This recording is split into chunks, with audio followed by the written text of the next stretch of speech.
చంద్రబాబు నాయుడు గారు 2 days back మీరు మాట్లాడింది ఇప్పుడే విన్నాను. అసలు మీరు ఏం మాట్లాడారో ఒక్కసారి మీరే వినండి. విన్నారు కదా? 15 రోజుల క్రిందట అన్నారు అన్ని మతాలు నాకు సమానమే, అందరు దళితులు నాకు సమానమే. మరి 94లో మాదికల్ని మాలల్ని విడగొట్టింది మీరే కదా. అది పక్కన పెట్టండి. రాజకీయాల గురించి మీతో నేను మాట్లాడడానికి ఇష్టపడలేదు. ఎందుకంటే మీరు ఆల్రెడీ సూపర్ 6 గురించి ఎవరైనా మాట్లాడితే నాలుక అంటే కోస్తాము అంటున్నారు. అంటే మీరు 75 సంవత్సరాల వయసులో సదాం హుస్సేన్ కంటే కదాఫీ కంటే ఒక డిక్టేటర్గా మారిపోయారా? నా మిత్రులు అనేక సార్లు మీ నెత్తి మీద చేయేసి మీరు మార్పు చెందాలని ప్రార్థించా. అలాంటి మీరు చంద్రబాబు నాయుడు గారు ఈరోజు ఇంత దిగజారి ఇలాంటి మాటలు మాట్లాడుతున్నారంటే ఇప్పుడే ప్రార్థన చేసి కిందకి దిగా. ఎవరు నోరిప్పి మాట్లాడినా చట్ట ప్రకారం చర్యలు తీసుకుంటారు. దమ్ముంటే తీసుకోండి. వస్తే డిబేట్కి రండి. ప్రవీణ్ పగడాల తాగుకుంటూ వెళ్ళాడా? ఏంటండి ఈ మాటలు? గవర్నమెంట్ చంపేసింది అన్నానా? పోలీసులు చంపేశారన్నానా?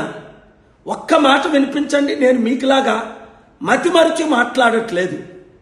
నా మాటల్లో ప్రతిదీ ఒక రీజన్ ఉంటుంది. ఇప్పుడు ఎందుకు చెప్తున్నానంటే మీ పాపం ఆకాశాన్ని అంటుకుంది.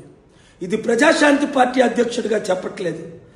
మీ గురువుగా, ప్రపంచ శాంతి దూతగా, వరల్డ్స్ మోస్ట్ పాపులర్ ఎవాంజలిస్ట్గా, మీ వెల్ విషర్గా చెప్తున్నాను. వెంటనే మీ మాటలు వెనక్కి తీసుకోండి. ప్రవీణ్ పగడాల ముఖం మీరు చూసారా? ముక్కుని చూపించారా? పెదాలను చూపించారా? కళ్ళు చూపించారా? ముఖాన్ని చూపించారా? అడుగడుక్కు తాక్కొని వెళ్ళాడా? ఇలాంటి మాటలు ఒక సీజన్డ్ రెస్పెక్టబుల్ 4 టైం ముఖ్యమంత్రిగా మీరు మాట్లాడవచ్చా? మీ పవన్ కళ్యాణ్ వాగాడు అంటే ఆయన పిచ్చోళ్ళ రోజుకో మాట వాడతారు. There is meaning. మీరు మాట్లాడటం ఏంటండి? ఊహకు అతీతం. మార్పు చెందండి. బైబిల్లో మాట ఉంది. మీరు మార్పు చెందితే ప్రభు మిమ్మల్ని క్షమిస్తాడు. లేదా అతి త్వరలో మీరు దేవుని తీర్పుకు చాలా దగ్గర అవుతున్నారు.